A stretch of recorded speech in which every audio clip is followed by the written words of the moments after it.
morning everyone. Good morning grade 7. Today we're going to learn how to find or how to calculate the area of composite figures. But before we start, we need to know what's meant by composite figures.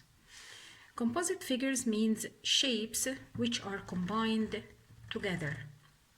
Like for example in these two figures, in the first one we can see that we have a rectangle combined with parallelogram and a triangle to perform this figure. The second example, we have a triangle, we have square and half of a circle. They are combined together just to perform this figure. To calculate the area of each composite figure, we need to find the area of each individual shape. Then after finding the area of each individual shape, we're going to add all the area that we found just to calculate the area of the whole figure. But before we start answering any examples, we need to review together how to find the area of each shape individually. We're going to start with the area of rectangle. To find the area of rectangle, we're going to imagine that we have small squares inside the rectangle, as we can see here in the figure. So when I say calculating the area, it means the space, all the space that we have inside the shape. So all the space inside the shape means all the small squares that we have inside the shape. To calculate how many squares are there inside the shape, we're going to count how many squares are there horizontally and how many squares are there vertically, and then we're going to multiply both by each other.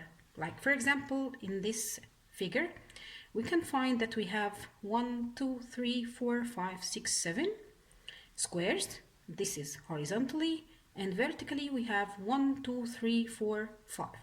So to find the area or the small squares inside, we're going to multiply 7 times 5. That's why the area of rectangle, it will be represented by multiplying length times width.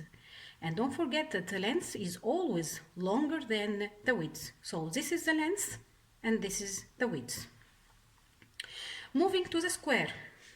And when I hear the word square, it means that all the sides have the same measurement.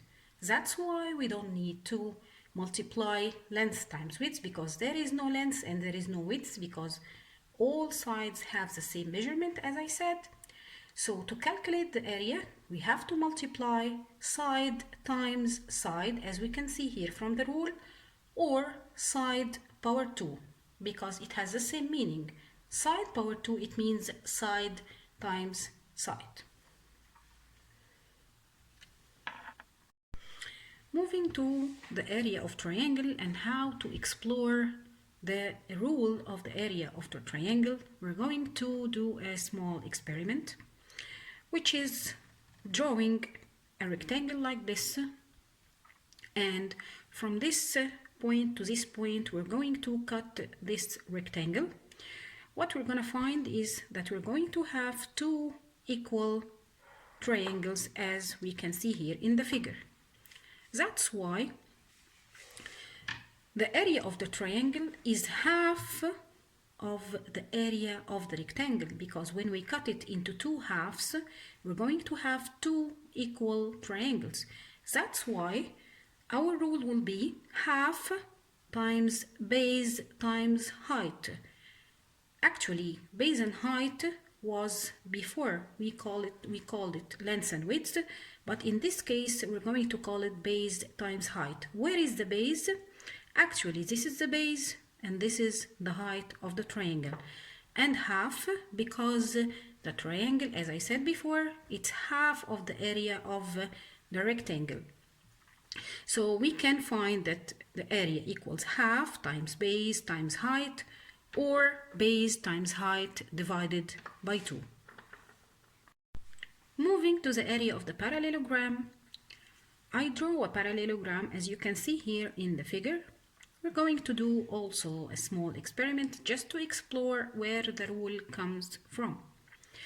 We're going to draw a line, we're going to drop a line from here to this point, as we can see here in the figure, then we can find that we have a small triangle like this.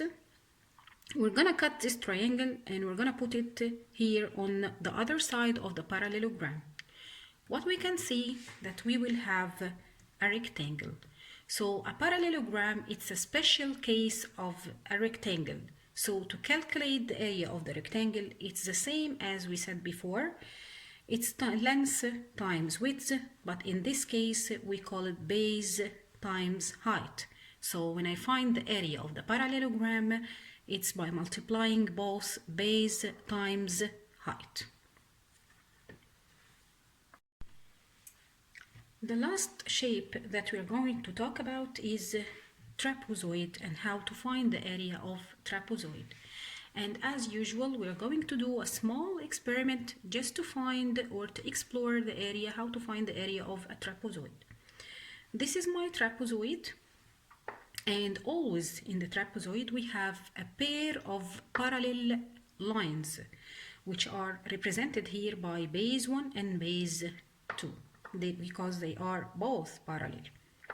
So we're gonna take this trapezoid and we're gonna draw another trapezoid but on the opposite side of the other one, and we're going to merge them just to have this shape. What we can see here in this shape is parallelogram.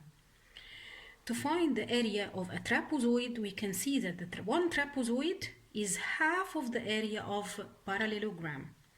And before we had that the area of parallelogram is by calculating base times height. But here the base, it's composed from base 1 plus base 2 times the height, but we should divide both by 2 because it's half of the area of the parallelogram. That's why when we calculate the area of the trapezoid, we have to multiply half times height times base 1 plus base 2, which it should be the base in the beginning of the trapezoid. Finally, we are going to remember the area of the circle, which is represented by pi r squared.